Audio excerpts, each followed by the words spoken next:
everyone.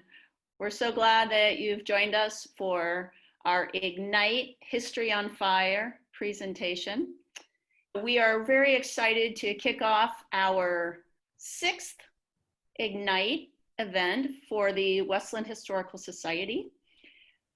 Ignite, you may have heard of before. You can see it's a registered term used by, I think, originally high-tech community, and we have adopted it fairly regularly now, although this is our first virtual event. So again, we appreciate your joining us and our presenters. We really appreciate your being willing to do it this way. So we'll go on to the next slide. And today's lineup, which we're very excited about, you can see here, we've got 7 presenters. And we have said this before, we interpret history broadly the way we do this, and we're always eager to have something new and different. And I would just say right now, if you're watching this and you would like to present for us next January, whether it's virtual or not, we would love to have you join us. And we are happy to share the topics of what we've done so far. And we'll go ahead and go on to the next slide. So if you haven't heard of Ignite Talk before, you can raise your hands if you've joined us before. We have been previously doing these at the Willamette Ale and Cider House, in which we very much appreciate, and we'll hope to be back there someday. An Ignite Talk is 20 slides, 15 seconds a slide, and auto advancing so that you gotta keep moving. And you'll see that with our presenters tonight. Go ahead to the next one. And really, it's really difficult to do this. I think anybody who's ever given one always steps back and says, oh my gosh, that was so much harder than I thought it would be, because we're used to saying a lot on topics that we're really excited about. And so I would just encourage you to think of these as little snapshots, and it gives you an opportunity to learn more about each of the topics. And I know we're gonna do some question and answers, and we'll have always the opportunity to give you more resources on this. And without further ado, we're going to go ahead. I'm going to introduce to you our first speaker. I'm very excited to welcome Nancy Dunis, who is a local historian, and she doesn't like it when I share this, but she's an expert mole hunter. You may remember her last Ignite talk on the history of water skiing in Oregon. So I'm going to stop talking, and we're going to go ahead and pull up those slides and turn it over to you, Nancy.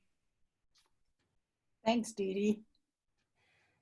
For the work of a day, for the taxes we pay, for the laws we obey, we want something to say.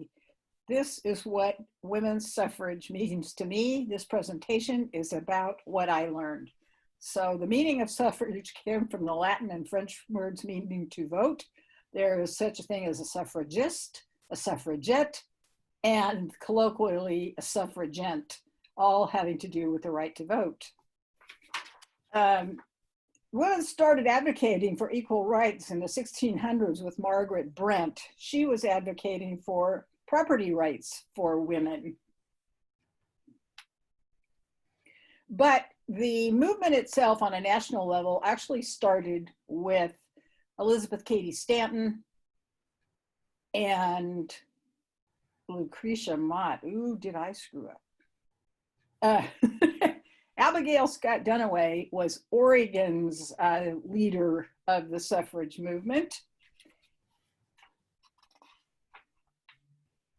She had a 3-pronged platform.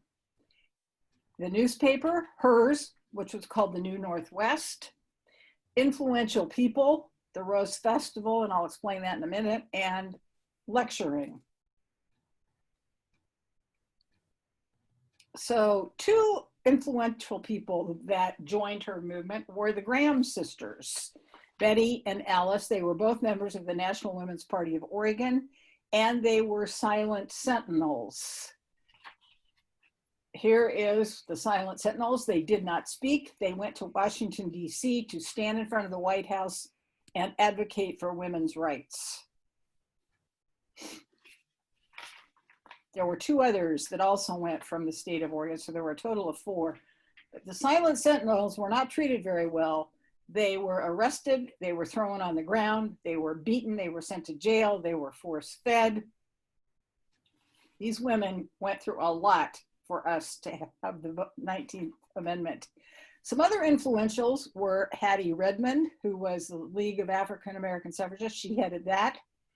Sarah Evans was president of the Portland Women's Club, another influential group. Sarah Evans was actually from Lake Oswego.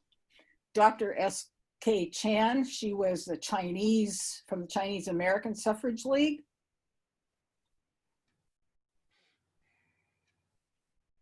Many of these women are all from different nationalities, races, and ethnicities. Dr. Esther Lovejoy, she was the Everybody's Equal Suffrage League in 1906 and 1912, probably the head of it. Emma Wold, she was another one that went to Washington, D.C. We also had Eva Emery Dye, who was an author, and Lizzie Weeks. Eva Emery Dye was a journalist who lived in Oregon City. She wrote a book called The Conquest that was about the story of Sacagawea. William Pike Davis was another influential person. There were men who supported the suffrage movement. He was the organizer of the Rose Festival, and Abigail Scott Duniway used the Rose Festival to her advantage. Portland Mayor Harry Lane was another supporter. In 1905 and 1907, he supported Abigail Scott Duniway. And here is Oswald West with Abigail Scott Duniway. She is signing the suffrage document. I can't remember the name of it. But there were also people who did not support it. Her brother, Harvey Scott, was the editor of the Oregonian. He was very much in opposition to women's rights, and Eva Bailey.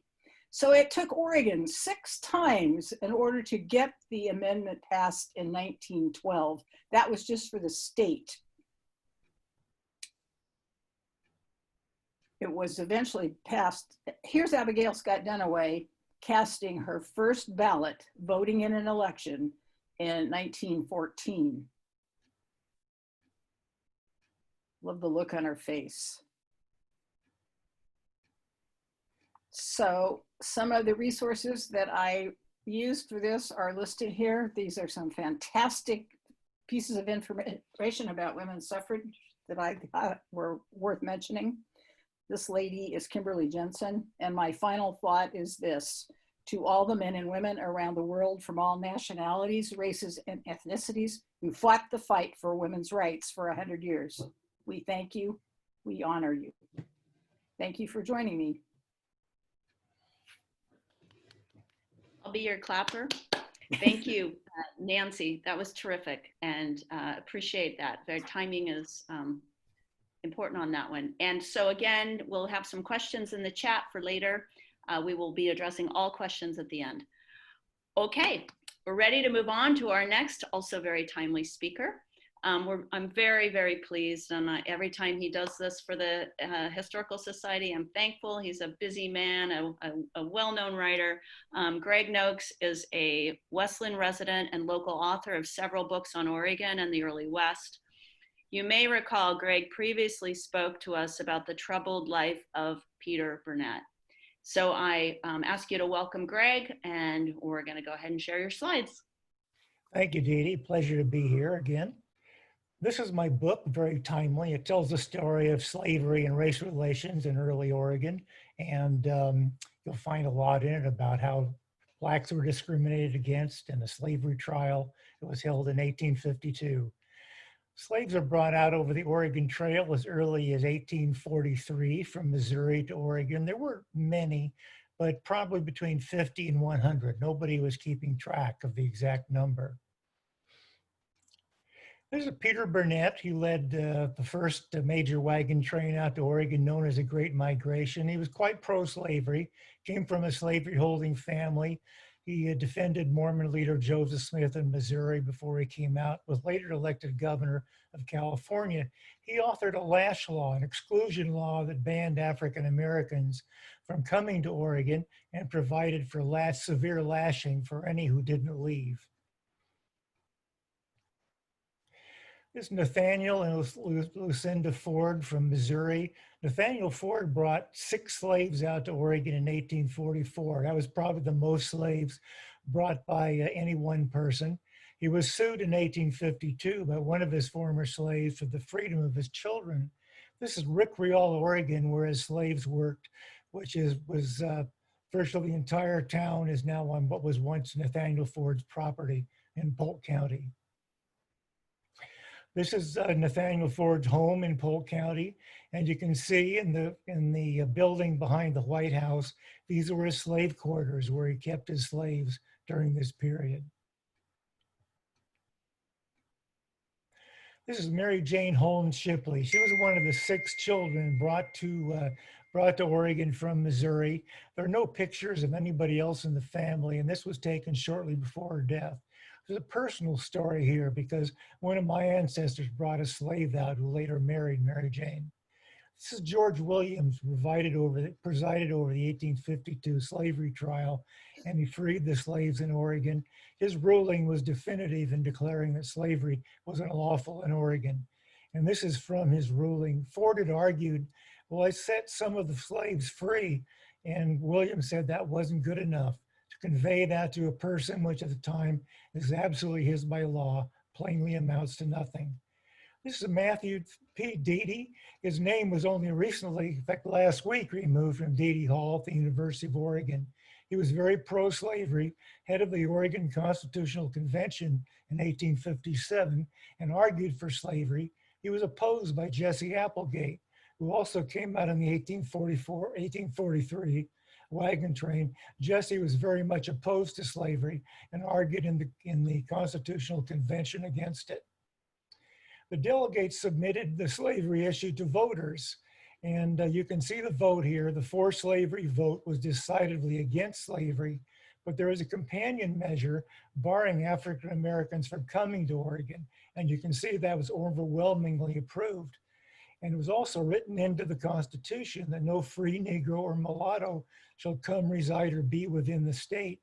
This was the third of 3 exclusion clauses in Oregon during the period. Most of early Oregon, there were exclusion clauses against blacks. Lafayette Grover was very much against blacks, and he was one who said that the government of the United States should be a government of white men. Joseph Lane was a candidate for vice president in 1860 on a slave state ticket, also very pro-slavery. Lane County is named for him, and so far he's kind of escaped some of the reaction that's been against some of the early pro-slavery people in Oregon. It's Obed Dickinson. He was a pastor of the Salem Congregational Church. He was very much sympathetic to blacks and helped integrate the church in Salem at the cost of his own position. My book includes a number of pictures of former slaves, and this is one, Amanda Foster, who was a slave brought from Missouri and later freed in Oregon. There was not a lot of shame in holding slaves in Oregon, and you can see this grave marker in Corvallis, Oregon. The people freely identified Amy as a slave of Mary and John Porter. This is a Mount Union Cemetery near Philomath, Oregon, where many of the Holmes family are buried, and many of my ancestors are buried as well. They were very involved with the slave story, I'm not pleased to say. I thank you very much. Thank you, Greg. I appreciate your sharing that. And yes, it's a part of our past that's really important for everybody to know. In your book, I highly recommend if you can get a copy of Breaking Chains. It's an important read. Okay, thank you. We are going to move on to our next speaker. I'm really pleased also to introduce Riley Schreiber. I almost renamed you. I always thought he was a senior, but I think I was corrected. He's a sophomore. You have probably or maybe seen Riley on stage. He's a very talented actor and singer. And in addition to that, he is going to give us a lot of insight into the history of gaming. So with that, please welcome. Oh, and he's repeating this. He did provide this at a previous talk, and it's being brought back by popular demand. Slightly edited. Slightly edited. Okay, great. So go ahead and you're on, Riley. All right. A short history of gaming. So we'll start off in 1972 with the Atari Pong arcade cabinet. This is widely recognized as the first well-received and accessible video game. It was a basic version of tennis that you'd be able to find in diners and other restaurants. Because of Pong's success, Atari decided to release it for the home with the 1975 home console, the first video game that you could play at home. It sold very well, but it could only play Pong. So, in 1977, Atari released the 2600, which was their first ever game console that could play multiple video games by inserting other cartridges into it. It lacked graphics-wise, though, and could only display a few colors. Meanwhile, a Japanese company called Nintendo was making Hanafuda playing cards, but they decided to dip their toe into the video game market with the release of their first handheld device, the Game & Watch Ball. It was the first Game & Watch to be released, and it was followed by many others. It is known as one of the first handheld game consoles. The name Game & Watch is because you could play a game on it, and there was a watch in the bottom left-hand corner. Nintendo decided to create their own video game console for the home, called the Famicom, short for Family Computer. It could play multiple games just like the Atari 2600, but it had much better graphics, and it succeeded greatly in Japan. So they decided to release it in the West with the new title of the Nintendo Entertainment System. This console was incredibly popular in the 80s, but it also lacked a little bit graphics-wise because of when they ported it over, they took out some of its internals. The most popular game on the Nintendo Entertainment System was Super Mario Bros., whose character, Mario, became Nintendo's staple character. Atari, on the other hand, was working on the 7800, and this console flopped. It basically marked the end for Atari, and even though it had superior graphics to the NES, it was too expensive and the controller was janky. Sega, who was normally making video games, released the Sega Genesis in Japan, but it came to the States and became Nintendo's biggest rival. It used 16-bit graphics, while the Nintendo Entertainment System used 8-bit. Sonic the Hedgehog was the Genesis's most popular game, and Sonic, its main character, became Sega's version of Mario. In 1991, Nintendo released their next generation console, the Super Nintendo Entertainment System, which could display 16-bit graphics and rival the Genesis. They released this as a direct competitor to Sega. Sony, a well-known tech company, made a deal with Nintendo to make a game console that used discs to play games. But this deal fell apart, and Sony released the console on their own as the Sony PlayStation. Nintendo unintentionally created their biggest rival to this day. A few years later, in 1996, Nintendo released the N64, which used 64-bit graphics. This was Nintendo's first console to make the jump into 3D gaming. It also sold incredibly well and still used cartridges. In 2001, a new competitor entered the gaming space. Microsoft released the Xbox, which at the time had the best graphics of all the consoles released. But unfortunately, it flopped due to the PlayStation 2. The PlayStation 2 greatly overshadowed Sony. Not Sony, Microsoft, because they had a DVD disc and would be able to play DVDs, which the Xbox could not. In 2006, Nintendo released their next big breakthrough console, the Wii, which was the first to introduce good motion controls and was aimed towards the more casual player base and family audiences, having much less dark games and was much more happier and upbeat. When Nintendo released the Wii, Microsoft and Sony released the Xbox 360 and the PlayStation 3, which both had their own versions of motion controls but did not sell as well. And finally, we come up to today with the 8th generation of video game consoles, which includes the Wii U, Xbox One, PlayStation 4, and the Nintendo Switch, all which were released around 2015 and 2017. But the future is in sight, with the 9th generation of video game consoles, the Xbox Series X, PlayStation 5, Nintendo Switch Lite, and Nintendo Switch once more. This is the future. They are due to release in holiday of 2020. So, there you are. That is a short history of gaming consoles. Wonderful. Thank you, Riley. And I think we'll have some questions for you at the end. For many of us don't understand or follow all that, so thanks. And maybe in the questions you can get to AI, right? Oh yeah, that'll be fun. Okay, I know we had some questions of that last time. Thank you so much. Yeah. I'm swimming in some of those games. Okay, we're gonna move on. Very excited for our next speakers. And I think it's just one speaking now, but with us today, we are fortunate to have for the first time, Pat Blaire and Delaney Kenney representing Oregon Ladies Aside, the Oregon chapter of the American Sidesaddle Association. And we're so pleased to have you learn about us and come on board. And so welcome, and here we go. In 1838, the trail to the Oregon Territory was wild and rugged, used primarily by frontiersmen and Native Americans. Christianizing these new lands was an irresistible temptation to missionaries in the East. Mary Richardson and Elkanah Walker were both single, so their applications to the Board of Missions were denied. Introduced by the board, they were engaged after their first meeting, married in March, and sent to Oregon 2 days later. A small trunk was all Mary was allowed to bring for her belongings. She traveled by buggy, stagecoach, train, and steamboat to Independence, Missouri, where they met up with 3 other missionary couples bound for Oregon. Each woman was given a horse and a side saddle. These women were not equestrians, and they only had a few weeks to learn how to ride.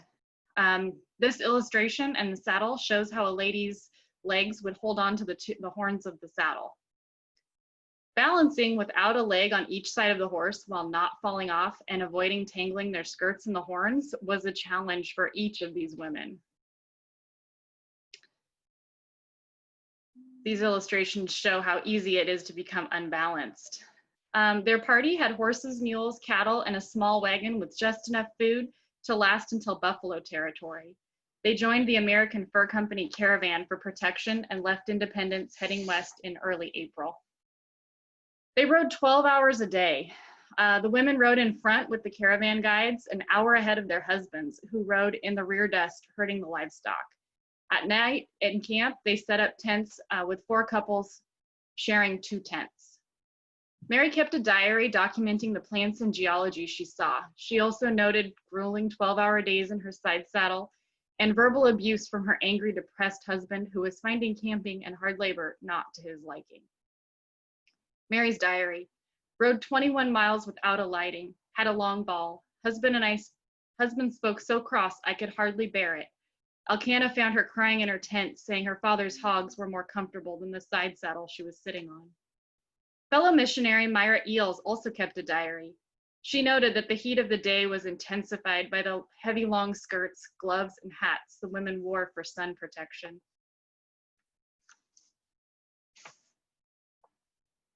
Wolves and natives stole their livestock at night, rain flooded their tents, and it was exhausting keeping up with the fur traders' caravan. Food ran out, and a diet of buffalo and berries gave them all dysentery. Arriving at Fort Laramie, Wyoming on the North Platte River, Mary wrote in her diary, "It looks a lot like the Connecticut State Prison, but the indoor beds, fresh food, and washing facilities refreshed all and gave Mary time to make over her dresses for her newly pregnant figure." They left Fort Laramie, putting everything on pack horses, and followed the fur company across the Platte. Mary continued to bicker with her husband, and then, feeling unwell, was treated by being bled several times by her companions. They rode 243 miles and arrived at the Mountain Men Rendezvous by the Bighorn River, an annual gathering for trappers, traders, and Native Americans. The gambling, fighting, drinking, and debauchery that surrounded and appalled the pious missionaries. After 3 weeks, the missionaries joined the Hudson Bay Company caravan for the hardest leg of their journey. 300 miles of steep, treacherous mountains were conquered by riding 35 miles a day without stopping. Mary frequently fainted and had to be lifted from her saddle. Arriving at Fort Hall, Mary wrote in her diary that her horse had slipped and tumbled me over his head, but did not hurt me. Exhausted, she rested, ate fresh food, and had a bad tooth extracted. After the next 250 miles of desert, the party's arrival at Fort Boise was celebrated with butter, milk, salmon, and pumpkin pie. 2 mountain men hired on to assist the missionaries with their travels across the desert and rugged mountains that lay ahead.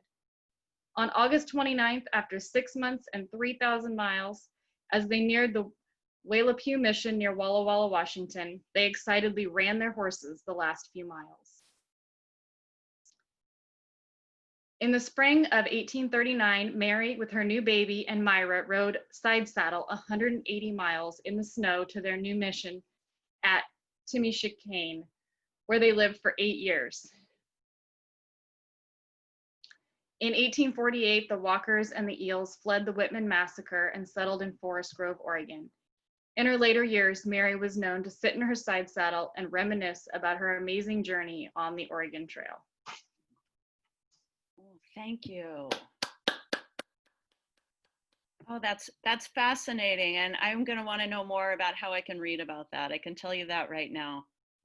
Just finished a book about the trail, and it was all from the male perspective. So I look forward to it.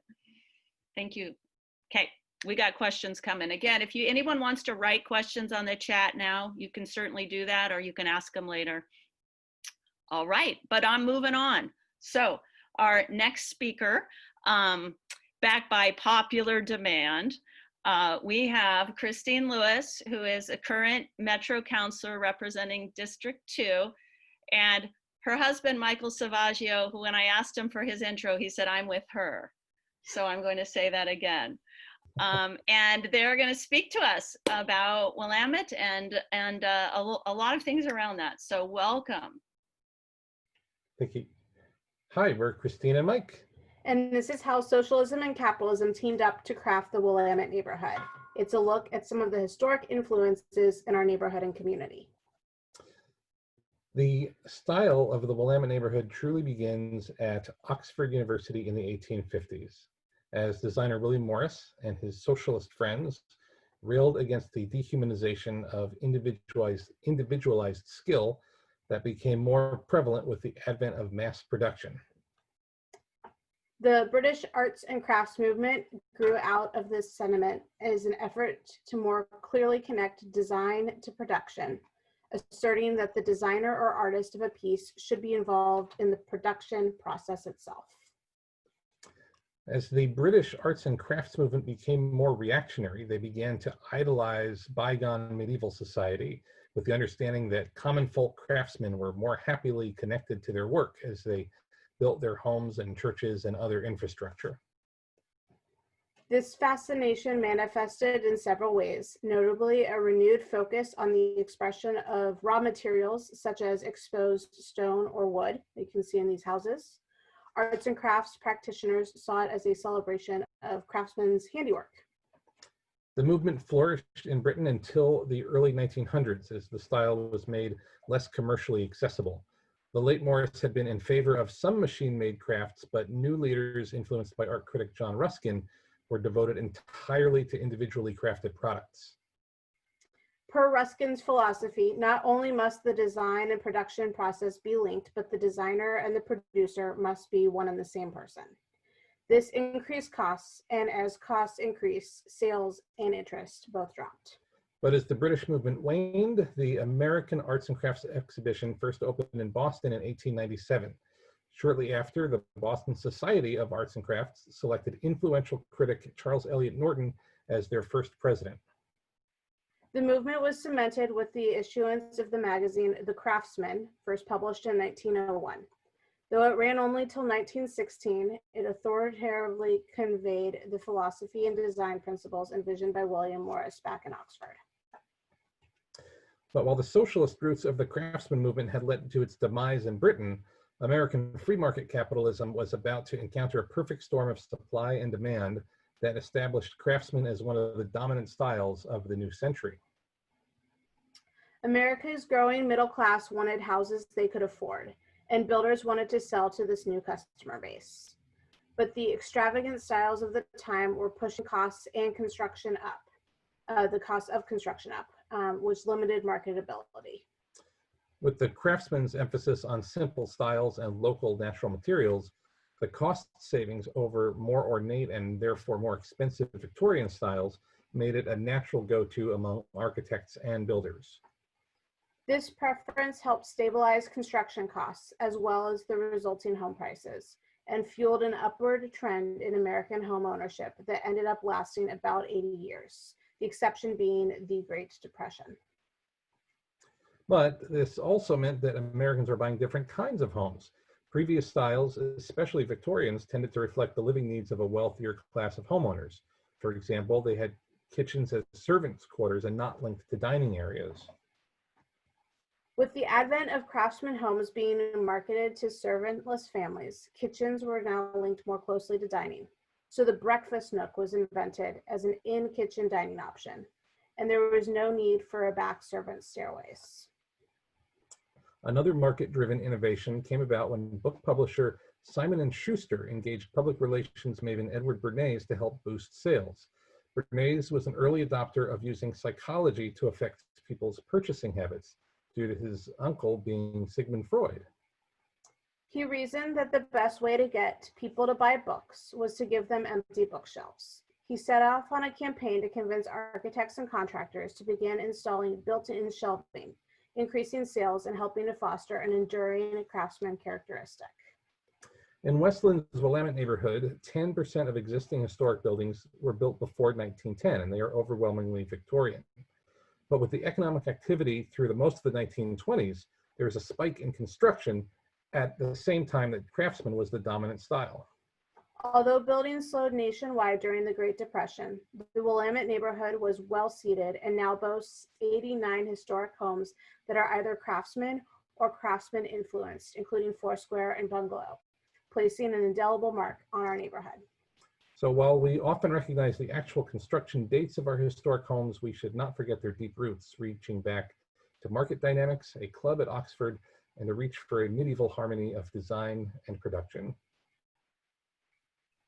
Bravo.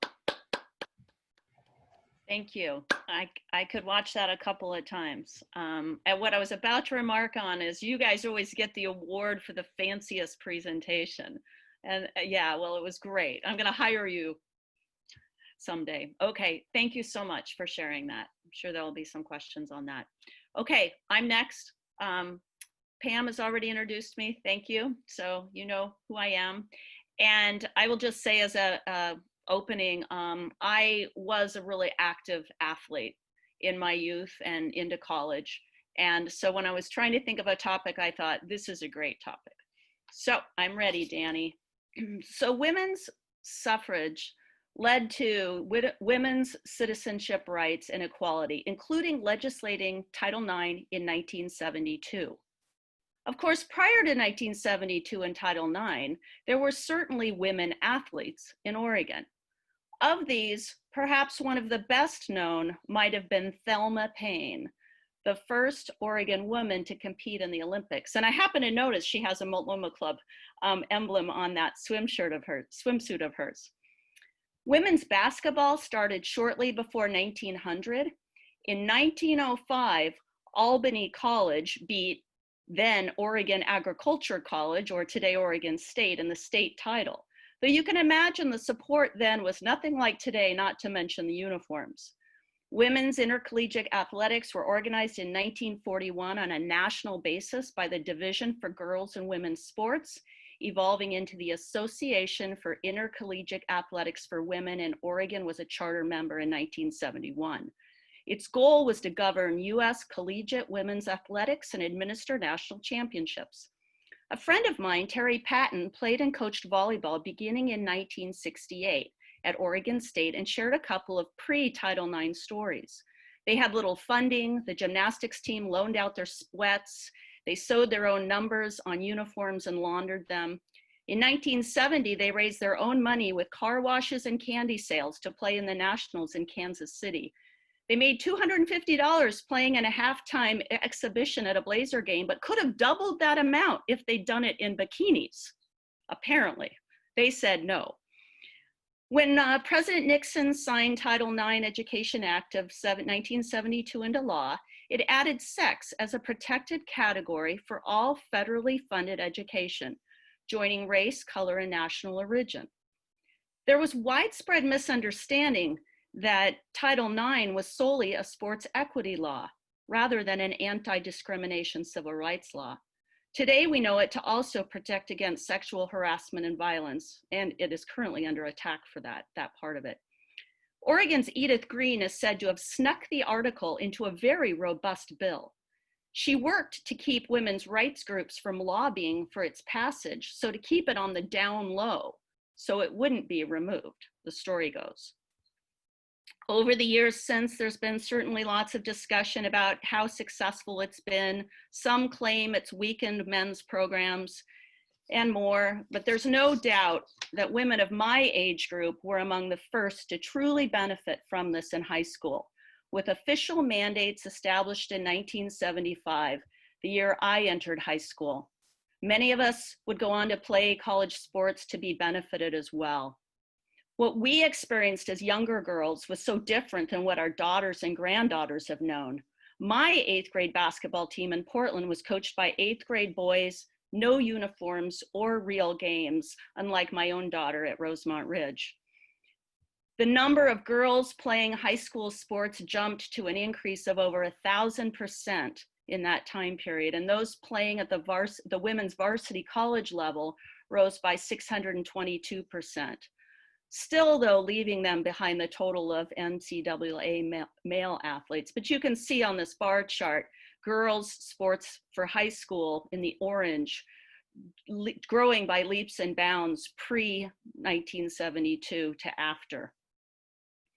During this era, Oregon began to increase its intercollegiate offerings for women. In 1972, U of O women had their first official track meet at Hayward Field. Most of the earliest women's coaches were PE professors and graduate students, some who opposed athletic scholarships. But in 1977, more changes happened to bring Oregon universities into Title IX compliance. In 1977, the Ducks awarded their first women's track scholarships, including to sprinter Melanie Batiste, who had been a fellow Cardinal team member of mine. She's the woman on the far left and was really fast. Now, Oregon major universities offered 10 intercollegiate sports for women, included softball, golf, and cross country, and later soccer, as my friend Therese Bottomley demonstrates in this photo she shared with me. And although sports are slowed for the moment and we have new attacks on Title IX, it's impossible not to recognize the tremendous opportunities sports have provided for many girls and women since. And some of you may recognize Tiffany Milbritt and my kids. And they were lucky to have women sports heroes. So thank you very much. Okay, we're moving on. Our final speaker of the evening, I'm very excited, and I'm gonna thank Danny right here for agreeing to share all the slides tonight. Danny Schreiber is on the board of the West Linn Historical Society and an active historian. He's presented several times in our Ignites. You previously may have heard him talk about the Capon family and shoe factory. And we welcome you, Danny. Okay, I'm waiting for Riley to start and then we'll go. All right, greetings and salutations to you all. My name is Professor D.R. Schreiber, the historical conjurer. I'm a professional magician that specializes in 18th and 19th century magic, which is a period of time often overlooked by many modern magicians. Now, the earliest forms of magical entertainment would be presented by street performers for tips mostly, although they were notorious thieves as well. The most common street magic was in the form of a game known as the shell game, or cups and balls. The object of this game was to guess where the ball or pea was hidden. The problem? It was in fact a magic trick. There was no way to win. Not surprisingly, these street magicians created a negative impression with their audiences. By the 18th century, magic and magicians had a bad reputation. In fact, in the 18th century, this encyclopedia defined magic as odious, the daughter of ignorance and pride, and born at the same time as our miseries. Luckily for magicians, there became a movement called the Enlightenment, also known as the Age of Reason. This created an environment which was friendly to exploring creative possibilities. As the church began to lose its political power, artists and scientists pushed traditional boundaries These individuals and ideas sparked the imagination. The dissolution of strict laws controlling the printing presses allowed for the publication and distribution of more newspapers, and those papers were announcing new theories, discoveries, and inventions of science. As these scientific innovations became written about, the public wanted to see them. So magicians, the showmen of the time, stepped in to fill this need. They called themselves professors of natural philosophy, conjurers, or other elaborate titles, and began demonstrating the latest scientific innovations. Isaac Fox was the most successful early 18th century conjurer. Performing in rented rooms, Fox claimed his demonstrations were marvels of engineering, but often they were elaborately concealed magic effects built by a man named Christopher Pinchbeck. Pinchbeck was an English clockmaker who is most famous in the jewelry industry today for developing a cheap gold alloy, which is called pinchbeck to this day. And the types of wonders that he was building were something called automata or automaton. Automaton are self-moving machines with the principal motion contained within, typically made of springs, cogs, gears, coils, and weights, including clockworks. While some automaton are true works of wonders, other were clever deceptions. One of the most famous automaton was a chess player. Built in 1770, the seemingly unbeatable chess player, often referred to as the Turk, sparked many ideas of future robots. The Turk was said to have beat Napoleon, Benjamin Franklin, and Edgar Allan Poe, among many others. Unfortunately, it was also an elaborate magic trick. Within the cabinet was concealed an expert chess player who operated the hands and manipulated the pieces. In 1854, the chess player automaton was destroyed in a fire in the Chinese Museum in Philadelphia. Another famous inventor and magician of the later 18th century was Robertson. His invention or innovation of a magic lantern with an adjustable gear allowed for a rapid change in size of a projected image while keeping it in focus, which created the appearance of distance and movement in a picture. This led to the development of a show that he called the Phantasmagoria in 1790. Using sound effects and the atmosphere of a French chapel crypt, he made ghosts appear from the grave, causing spectators to faint and run with fear. Giuseppe Panetti was one of the earliest and most famous 19th century magicians. He began as a science teacher in Italy, but soon was touring his lecture in his elaborate gold brocade costumes. His stage setting reproduced the finest parlors of Europe. His tickets were priced at around $250 in today's money, and he ended up retiring in Russia to becoming the personal magician to the Tsar. But he was the inspiration for a later Victorian magician by the name of Jean-Eugène Robert Houdin. Robert Houdin, the self-proclaimed father of modern magic, also claimed to be the first magician to perform indoors, also claimed to be the first to wear evening attire, and the first to invent such tricks as the automaton. But one thing we can confirm is that he was the namesake for the most famous magician of all time, Harry Houdini. Born as Eric Weiss, Houdini believed by adding the letter I to Robert Houdin's last name, he would become Houdin-like. In October 1950, Harry Houdini performed right here, 1915, he performed right here in Portland, Oregon at the Orpheum Theater. Houdini also performed a free public straitjacket escape hanging from the exterior of the old Oregonian newspaper office. And exactly 11 years to the day after his performance in Portland, on October 31st, 1926, Harry Houdini died in Detroit, Michigan, of a burst appendix. He had collapsed on stage a week earlier with a 104-degree temperature, and that's just a brief history of early magicians. Thank you. Okay, I want to see you do a magic show sometime. Can we do that? Of course. Okay. Yeah, thank you, Danny. That was really great. Wow, all those names so fast. So those are our prepared presentations. They go very fast, faster if you're the one giving them. And what I usually do is after we've gone through those, before we get to the questions, I ask to people, doesn't that look fun? Wouldn't you like to do it next time? And I wait for hands to raise. And then I remember who you are. And we call you next time. Someone raise your hand if you've got a question. Anybody? For any of the speakers? Okay, I do. For Blaire and Delaney, I mean, I would love is there a book that is, oh yeah, there's probably many books. Oh, what is it? This is Sidesaddles, On Sidesaddles to Heaven. Okay. By Lori Wynn Carlson, an author from Washington State. Okay. And there's also both ladies, Mary and Myra's diaries are available in book form on Amazon. And you just type in their names and their diaries will pop up. Perfect. Thank you. I can't see the hands. Riley Schreiber, what is your favorite game? Favorite game? I love the Legend of Zelda's video game series. That was one of the first games to come out on the Nintendo Entertainment System, and they've made many other games in the franchise.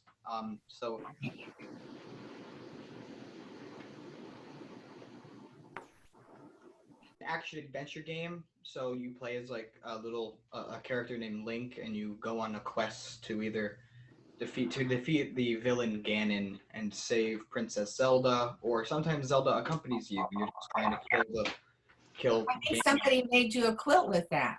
You did, That That was me. yeah. Yeah, I do have a question. Sorry. Mom has a question. My mom has a question in the background. How does virtual reality fit with all of the gaming right now? What's the future of gaming? The future of gaming. So VR, or virtual reality, is where you strap a headset onto your face, and using 3D tracking and 3D visuals, you basically get transported, or you feel like you're in another gaming environment.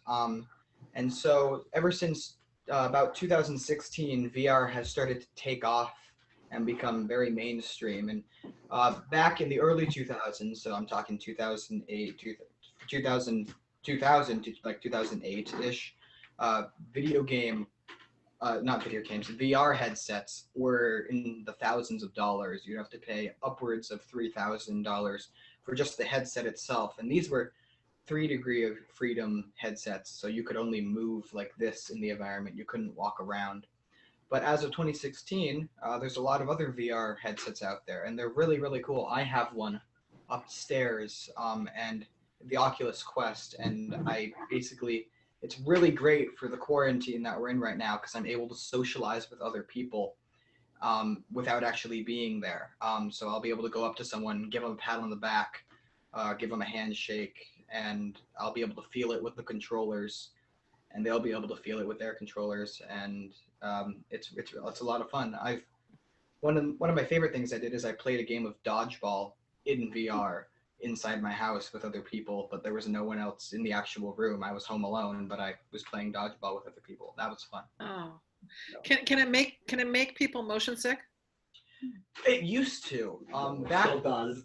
It makes me a little bit. It makes them motion sick. But there was actually a few. The Quest, the one I have, they released an update for it about 3 months ago, which is called Pass Through Plus, was the nickname given to the update. And what it did is it altered the way that it did inside out tracking. It tracked where you are, and so it makes it so you get less motion sick, because it guides you in a path that doesn't make you feel motion sick. Oh, nice. Okay. In the 1980s and 70s, you would get those headsets weren't even headsets; they were helmets. You would have to put a large helmet that was strapped up to a supercomputer over your head, and it would only be able to display visuals as good as the early Pong consoles. But those ones you would get incredibly motion sick, and we have recorded accounts and old video footage of people throwing up while playing the games because you would get so motion sick. So those are quite fun. VR, I personally feel, is the future. I know the company Apple is working on a VR headset. They recently released a bunch of patents for headsets. One of the coolest ones that I saw was a really slim headset. Right now, what we do is for the headsets that we have now, it's basically strapping a phone in front of your face, displaying 2 different visuals, and then tracking your environment. And so right now it's just having a really close screen to your head. But this patent that Apple released, what it did is it used mirrors to project the image onto your irises. So instead of looking at a screen, the screen is being projected onto your eyes. So right now, I think on most phones, the best resolution you can get is like 4K or like 5K. which is like 4,000, 5,000 pixels per, is it per inch, I think is what it is? I don't remember. But it's really, that's the best we can get on phones. This would give you eye-to-eye resolution. So it would be looking at like, because it's being projected onto your irises, it would be like you're actually there. You would have no other way to tell besides the hands and other things and the environment that you're in, because you are unfortunately limited by your play space. So yeah, that's VR. Thank you. Other questions? Any other questions for anybody else? I had a question. So for the side straddle person, I forgot who did that one, unfortunately. I had a question about side straddles. I always heard stories that they would put a fake leg on the other side of the saddle sometimes when people were side straddling. Are those true? Did they do that? I've never heard of that. I mean, maybe in the movies, but women would not want to be seen as riding like a man. So putting a fake leg would be difficult to attach because there's really nothing on the other side of the side saddle except a purse, maybe. And the weight would throw you off balance because you're balanced on your right thigh and your seat bones, and you have to sit square. You can't lean one way or the other or you topple off. So Delaney and Kat, do you ride side saddle now? Yes. Yes. We both do. We ride and compete in shows and ride in parades. We ride in the Kentucky Derby Parade every year, which isn't happening this year. Yeah. Oh, that's neat. Yep, you can do everything side saddle that you would do astride. You can jump, barrel race, you name it, you can do it. Seems like it'd be a lot harder. It's different. It's not, you're actually very secure once you get your purchase, which is how you lock your legs around those horns. You're actually very secure if your saddle fits you and your horse and you're sitting straight and balanced. It's surprisingly secure, but you can still fall off. Well, I hope you get to ride in the Derby next year. Us too. It's fun. At least we've both gotten to do it. Yes. Are there any men who ride side saddle now? Yes. Yes, there's some very well-known ones. In fact, my son rides side saddle as well, just for the fun of it. He thinks it's fun. He rides astride. He does everything both ways. And traditionally, men have ridden side saddle to be able to school a lady's horse so that she could ride side saddle. So the horse knows what to do before the lady gets on. And then for medical reasons, some men ride side saddle because it's more comfortable. If you have a bad hip that doesn't allow you to ride astride to straddle the horse, riding side saddle can alleviate that and still allow you to ride. Which is more comfortable in your opinion? Like normal or side saddle? I think jumping is easier side saddle and more comfortable. I feel much more secure leaping over things when I've got a scissor lock on those two horns than I do kind of perched with a leg on each side where I could easily go head over heels. But actually when women go hunting, they still hunt back east and in England side saddle. And they said that they like it because you're jumping over stone walls and things that don't move if the horse hits them or lands on them. So when the horse goes down, they can just get off. They don't fall off. They step off. Yeah. It kind of depends on what you're used to. Doing either one, if you ride astride or aside, then getting used to doing it the other way takes a little bit of adaptability, but they're both comfortable. They both work. They both have their pros and cons, but you are very secure riding side saddle. All right. Greg, I have a question. So, I mean, clearly the topic of that book, Breaking Chains, is so sadly and incredibly relevant right now. And there are so many people who don't know Oregon's history. I think particularly the exclusion laws, but I'm just curious. I mean, this could be a really hard question to answer, but of all the facts that you know, is there one thing that is like most on the topic that seems to be most surprising to people? Or is it just really kind of all of it and how it all proceeded? Do you have a thought on that? The first one was that there'd be slaves in Oregon at all. Most people had no idea there were slaves in Oregon. The second one would be that Oregon actually voted in 1857 on whether it should be a slave state or not. This is not something you hear in elementary or even high school. Okay, thanks. Yeah, we never learned about that in high school. We didn't learn that there was, that they had the vote. We did know that there were slaves in Oregon. At least my teacher taught me that. I don't know if others didn't, but I did not know about the vote to become a slave state or not. Well, I got into this partly because one of my ancestors brought a slave out to Oregon in 1853, and that kind of led me on this path of curiosity. What was that about? And then I learned that there was this trial, the only slavery trial ever held in Oregon, 3 exclusion laws that applied during Oregon's early history, banning African Americans from being here. And the most, not all, but most of Oregon's early leaders were either pro-slavery or very anti-Black. Interesting. Thank you, Greg. Other questions? Christine, anything really you're just wanting to tell us that you didn't get to? I don't think so. I'm picking on you. Okay, well, we don't want to hold everybody. Well, before you go, maybe Nancy could share a little bit more about the suffragists in the parks. Because there's 2 more times. Yeah. Am I unmuted? Yep. Yes. They will be, there are 10 of them. They're wooden cutouts that were made by a local West Linn artist, Elizabeth Rokia. And I did the research on who we should kind of represent.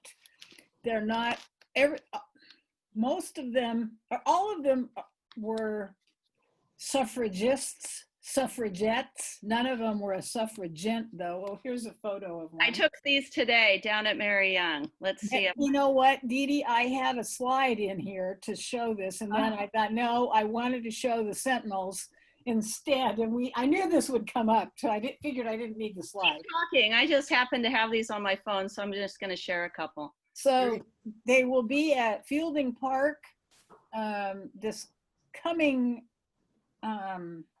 Sunday, and then I can't remember where the 4th one was. McLean House. Oh, the McLean House, yes. So there are 10 of these. You can see there's a photo of the actual lady, and then a famous quote, and there's a little bio.